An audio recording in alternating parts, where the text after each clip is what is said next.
quand François Mitterrand vous appelle pour conduire les grands travaux, vous devez d'abord assister au monologue du président et obtempérer à sa volonté de décision propre. Le monologue du président n'en est pas un.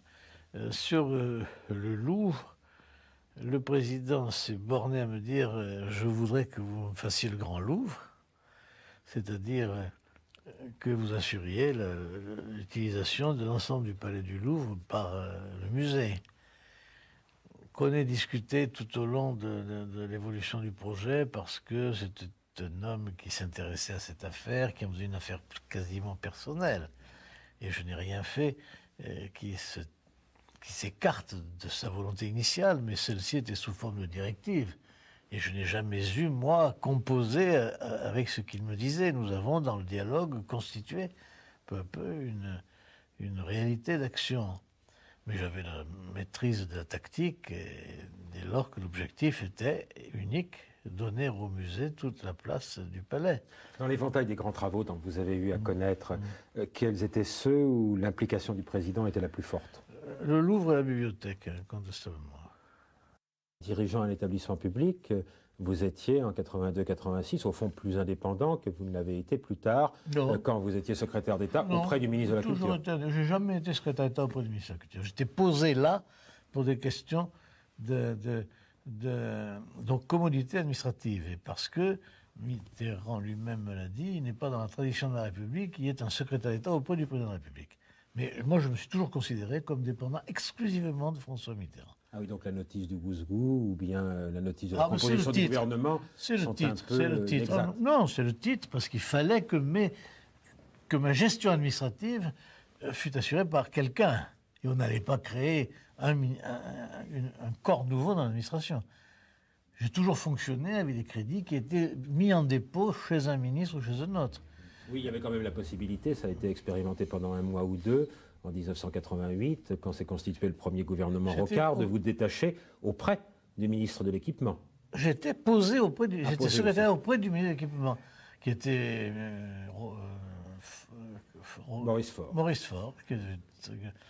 Et c'est après, quand il y a eu le premier remaniement, qu'on m'a mis chez Jacques Lang. Bon, ça n'a pas été très... Mais vous savez, j'ai un certain sentiment de l'indépendance et de la rectitude, et ça n'a pas donné lieu à d'incident. On avait assez de respect pour notre patron commun pour qu'il n'y ait pas de problème entre nous. Et on va un peu vite, là, peut-être, Émile Biasini, oui, parce que donc vous aviez atteint l'âge de la retraite à l'occasion de la première cohabitation. Vous ne pouviez plus diriger d'établissements publics, et quand la gauche revient au pouvoir et que le président de la République veut poursuivre ses grands travaux et en développer d'autres, il a l'idée de vous nommer secrétaire d'État. Voilà, mais ça s'est passé d'ailleurs de façon... Il avait l'idée de construire une bibliothèque. Et j'ai déjà raconté ça, mais le mardi, il avait été élu le dimanche.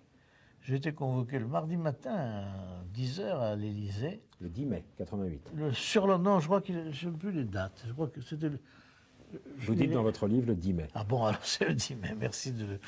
C'était le mardi. Il a été élu le dimanche, et c'était le mardi matin. Il n'y avait pas de Premier ministre encore, il m'a appelé.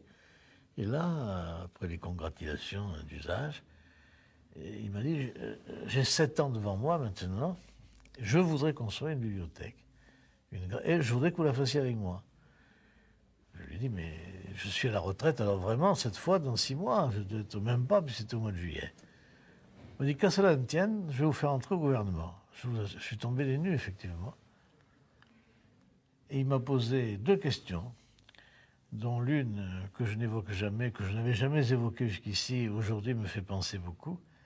La première, c'est, vous êtes gaulliste? Je dis oui, mais je suis gaulliste parce qu'en 40, j'ai fait de la résistance, et puis je suis resté très fidèle à De Gaulle, mais pas aux dérives politiciennes qui l'ont suivi. Et la deuxième, c'est, êtes-vous en bonne santé? Ça prend aujourd'hui un éclairage particulier, cette question. Alors comment se passait justement ce travail de secrétaire d'État? Vous dites que vous étiez posé auprès d'un ministre, généralement le ministre de la Culture. Vous auriez pu être détaché auprès du Premier ministre. Mais ça a été fait, Bérégovoy, oui. J'ai été auprès de Bérégovoy pendant tout le temps de son gouvernement. En fait, vous communiquiez davantage avec le Premier ministre, vous dites que vous aviez très bien travaillé avec Michel Rocard ou avec le Président de la République qu'avec le ministre de la Culture. Mais il était posé dès le départ à la constitution du gouvernement que je dépendais du Président de la République. Je répète, François Mitterrand m'a dit, il n'est pas dans la tradition de la République qu'un secrétaire d'État soit spécialement auprès du Président de la République, mais je n'ai jamais eu, moi, de vrai rapport.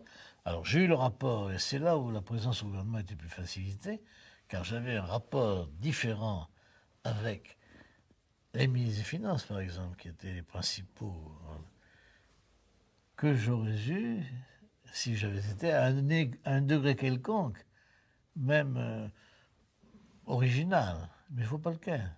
Mais vos crédits, je ne parle pas seulement de ceux du cabinet ou du fonctionnement quotidien, mais les crédits les plus importants transitaient par le ministère de la Culture? Ils ont toujours été déposés dans le ministère. Le ministère de la Culture, pour ce qui concerne les travaux qui étaient pour des objets sous la tutelle de Jack Lang, du ministre de la Culture, à l'Éducation nationale pour des travaux concernant les musées, notamment d'éducation nationale, aux affaires étrangères pour des travaux concernant le centre de conférence internationale. Mais si Émile Béazini décidait « je tiens une conférence de presse », je sais que vous n'aimez pas beaucoup donner d'interviews, vous ne pouviez pas vraiment tenir une conférence de presse en votre nom propre. Pourquoi pas? Aussitôt le ministre de la Culture demandait à être présent et à vous couvrir. Pas me couvrir, être présent. Ça, c'est le jeu de coups de certains, auxquels je suis malhabile, mais que je ne regrette pas. Jacques Lang a toujours tout fait pour qu'on sache que c'est lui qui s'occupait des grands travaux. Mais tout le monde sait bien que ce n'est pas lui.